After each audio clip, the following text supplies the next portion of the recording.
മാരിവേൽ നല്ല ഉറക്കമായിട്ടുണ്ടായിരുന്നു. അങ്ങനെ തന്നെ ഇരുന്ന് നേരം വെളുത്തത് ആവണി അറിഞ്ഞതേയില്ല. കാക്കകളും കിളികളും അവരുടെ കലപില കോലാഹലവും ശബ്ദമാനമായ അന്തരീക്ഷം. ആവണി ചാടി എണീറ്റു. തൻ്റെ പ്രഭാത ജോലികളെല്ലാം തീർത്ത് മാരിവേലിനെ വിളിച്ചുണർത്തി. അവൾ കുറച്ച് താമസിച്ചെങ്കിലും ദാമോദരൻ ചേട്ടൻ്റെ കടയിലെത്തി. അപ്പ എഴുന്നേറ്റില്ല എന്ന് അവൾക്ക് തോന്നി. ഇളയമ്മയും ആ ചെറുപ്പക്കാരനും എന്തൊക്കെയോ സംസാരിച്ചിരിക്കുന്നുണ്ടായിരുന്നു.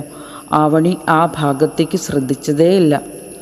എന്താ കൊച്ചെ, പുതിയൊരു വിരുന്നുകാരൻ വീട്ടിലെത്തിയെന്ന് ഇവിടെ ചിലർ പറയുന്നത് കേട്ടു. നിനക്കറിയാമോ അയാളെ?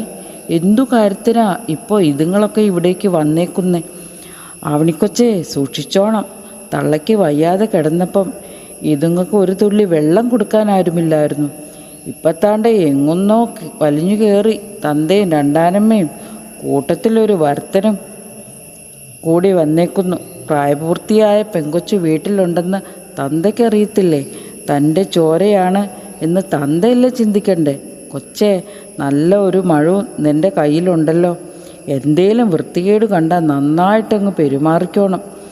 ദാമോദരൻ ചേട്ടൻ എന്തൊക്കെയോ പിന്നെയും പുലമ്പുന്നുണ്ടായിരുന്നു. ആവണിക്ക് എല്ലാമൊന്നും മനസ്സിലായില്ല. എങ്കിലും എന്തൊക്കെയോ ഒരു പന്തികേട് തനിക്ക് പിന്നിൽ പതിയിരിക്കുന്നതായി അവൾക്ക് തോന്നി. ആവണി കടയിൽ ചെന്നു. അസ്വസ്ഥമായ മനസ്സ് വ്യാകുലപ്പെട്ടുകൊണ്ടേയിരുന്നു.